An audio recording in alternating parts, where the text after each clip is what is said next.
Bonjour, aujourd'hui je vous emmène sur le plateau de la Croix-Rousse dans une boutique éphémère. Une boutique où l'on trouve du thé, mais pas n'importe lequel. Vous allez voir, Elodie fait des merveilles. Allez, on y va. Bonjour Elodie, merci beaucoup de nous recevoir aujourd'hui chez Tea Heritage. Bonjour, bienvenue ici dans notre petite boutique éphémère. Donc ici nous sommes dans une boutique de thé, mais pas que. Est-ce que vous pourriez nous expliquer un petit peu ce qu'est ce lieu et puis votre marque bien sûr, Tea Heritage? Oui, bien sûr. Alors, tout d'abord, on a fait cette petite boutique sur le thème de la ferme. Donc, il faut se rappeler qu'on est une marque de sachets de thé qui sont fabriqués à Lyon et à la main.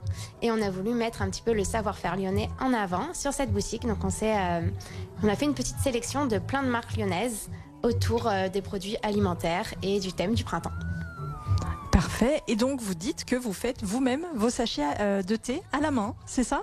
C'est exact. Ce sont des sachets qui ont des formes différentes, avec des paillettes ou pas. Aujourd'hui, on a une vingtaine de formes différentes qui vont suivre les saisons.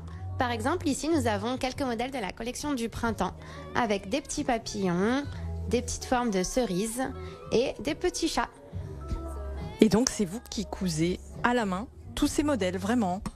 Oui, c'est ça. Tout est fabriqué à Lyon, dans nos petits entrepôts. Est-ce que vous pourriez nous montrer comment vous les cousez, justement, comment vous les fabriquez? Bah, ça tombe bien, j'ai tout ce qu'il faut ici pour pouvoir en fabriquer quelques-uns en direct. Allons-y. Alors du coup, on va prendre 2 morceaux de tissu qu'on va pré-coudre ensemble. Une fois qu'on a la forme qui est dessinée, on va les découper un par un. Et puis on va insérer un petit entonnoir afin de pouvoir mettre le thé à l'intérieur. Et la petite cuillère nous permet de doser à peu près 2 grammes par sachet. On sait qu'on a la bonne quantité pour la bonne tasse. Une fois ces petites étapes réalisées, on va enfin pouvoir passer à la couture. Donc on vient mettre la petite étiquette dans la petite ouverture où nous avions mis l'entonnoir avant. Et c'est parti pour la couture. C'est un travail extrêmement minutieux que vous faites et c'est incroyable de se dire que vous en faites des millions, on peut le dire? Oui, c'est ça. En période creuse, on en fait à peu près 1000 par jour. C'est absolument incroyable. En tout cas, de sentir toutes ces odeurs de thé, ça me donne envie d'en prendre une tasse. Et ben on va passer à la dégustation alors. Du coup, je vous propose un petit sachet de thé en forme de lapin avec la recette du moment qui est un rooibos poire amande. Ils sont divinement bons. Dites-moi, combien de recettes avez-vous de thé différents?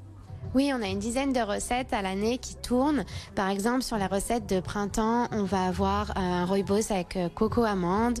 On a un thé vert casse-noisette avec des vraies noix de Grenoble dedans. On a un rooibos à l'orange sanguine avec des framboises et des fleurs d'hibiscus. Donc ça fait une infusion qui est rose en plus, naturellement. On va avoir un thé vert ananas passion avec des énormes bouts d'ananas. On a un thé vert fleur d'oranger avec des amandes qu'on a sourcé en Sicile l'été dernier. On est allé visiter les plantations. Et toutes nos recettes sont bio et sans arôme artificiel, évidemment. Donc on retrouve vraiment les fruits entiers et ça fait plaisir à voir dans la tasse. Et comment vous est venue l'idée de créer des sachets de thé un petit peu uniques? Alors l'idée remonte à il y a à peu près 9 ans maintenant. Je cherchais des sachets de thé en forme de cœur pour la Saint-Valentin parce que j'avais envie de faire une belle table. C'était au tout début d'Instagram avec les petits pancakes en forme de cœur, les sachets de thé en forme de cœur. Et ça n'existait pas.